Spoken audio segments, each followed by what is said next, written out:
So I tend to look at, okay, where is the next big wave? I try and live a couple of years in the future in almost everything that I do. And for me, the big thing is the applications layer.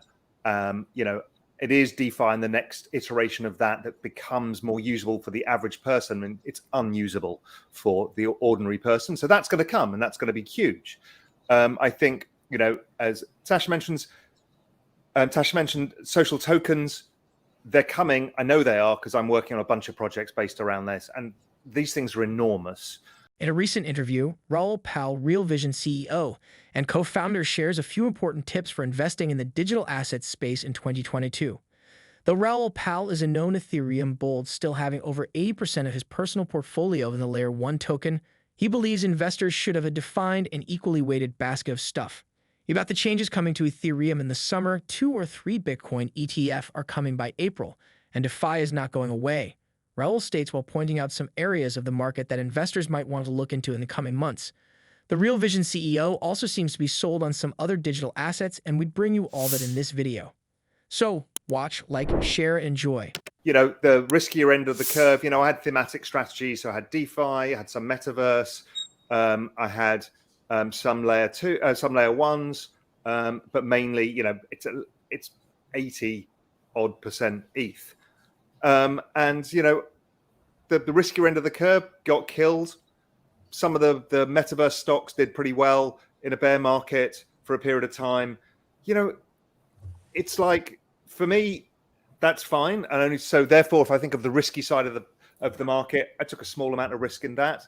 I then topped up with ETH calls because that was I thought we had a decent probability chance of an upside break at the back end of last year. Didn't happen. So lost the money in the calls. Expired worthless, yeah. Expired worthless. Well, haven't expired yet. If ETH gets to about 15,000 by 2 weeks, I'll be in the money. And that's fine for me. So really what I've been doing is looking to allocate more over time slowly, because this is not a market I try and time, because I'm not really interested in that. I'm not a shorter term guy. So I'm looking where to allocate and how to allocate. I'm still struggling to find a better bet than ETH as a risk-adjusted reward over, give it a 12-month time horizon. Yes, others will do better, but you got the changes to ETH coming. That's all coming by the summer. I think also we're going to get the Bitcoin ETF, the spot one out. From what I'm hearing through back channels, that there's at least 2, maybe 3 that are going to get approved, and that's April. So now that doesn't mean that people rush into that because Bitcoin's going down. So why would they? But at the margin, these are positive news flows. So you're thinking, or your back sources, let's not call them back sources, but you're thinking that there may be a Bitcoin ETF as soon as April, a physical Bitcoin ETF. Yeah, April, May. But April there's at least 2 in April with Bitwise and another one. We're getting very close. And, Gensler's statement this week or last week, whenever it was, I've lost track, was very positive for this kind of stuff, which is, we get it, it's here, it's not going away. We'll regulate it carefully. It's just all the right steps. If we get a Bitcoin ETF in April, that could be the catalyst that Jordy was talking about. But why, Ran? If you launch a product in a down market, why is that suddenly going to be, oh my God, let's rush in, right? Humans are, behavioral creatures, and so it just facilitates a bull market, but I doubt it turns around a bear market, because it makes no difference, because retail already own the stuff. And institutions, they tend to prefer, we might get more allocation, a bit more allocation, but they tend to prefer to see the price turn around. Also, The other one that interests me is look, DeFi is not going away. Most of DeFi is down 75% or so. I don't know whether what's in existence now in DeFi has a killer application, but, my guess is if you're looking to allocate further out the risk curve, a DeFi basket at some point down this much gets kind of interesting to me, because DeFi is not going away, and it's going to be a much larger part of the world as we know it in the future. personally can't choose what's going to win out of this. So I tend to do these things as just buying an equally weighted basket of stuff and see what happens. On spot Bitcoin exchange-traded funds, the United States Securities and Exchange Commission has once again rejected the application of two market giants. We will get to that in a minute after examining Raoul Pal's top innovations to look out for in 2022. As stated earlier, the Real Vision boss has a few options for investors looking to spread out their reach in the market. Listen to Raoul Pal's investment advice. The best innovation that you guys have seen, or innovation that you're looking at, if you were to cite one or two projects where you think, you're not saying to the public buy them, but you're saying that's real innovation. What tickled you guys in terms of innovation? I'm such a macro guy. It's not my skill set to do what Geordie does. I just don't have the bandwidth for it.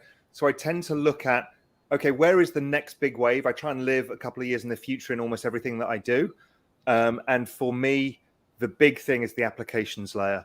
It is DeFi and the next iteration of that becomes more usable for the average person, and it's unusable for the ordinary person. So that's going to come, and that's going to be huge. I think, as Tasha mentioned social tokens. They're coming. I know they are because I'm working on a bunch of projects based around this, and these things are enormous. But people just don't know it yet because they haven't seen it. So all of that's coming. The applications layer around NFTs has only just started.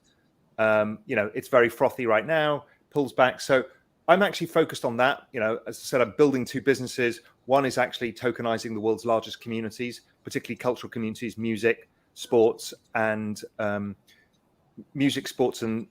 fashion.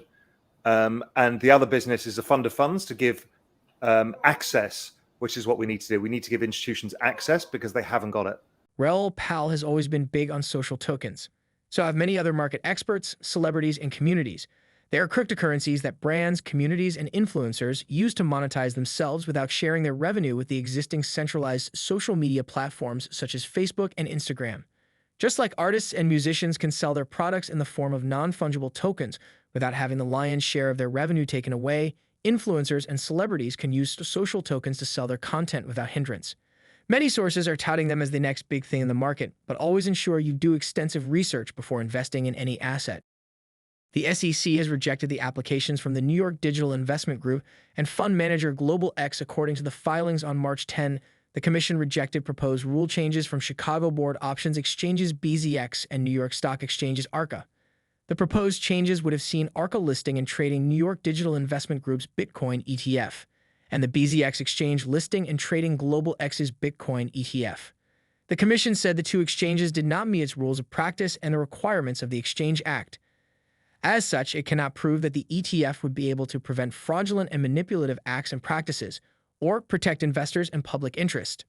NYDIG filed its applications for a spot Bitcoin ETF with the SEC in June 2021, while Global X filed its applications 2 months later, before reaching a decision on March 10.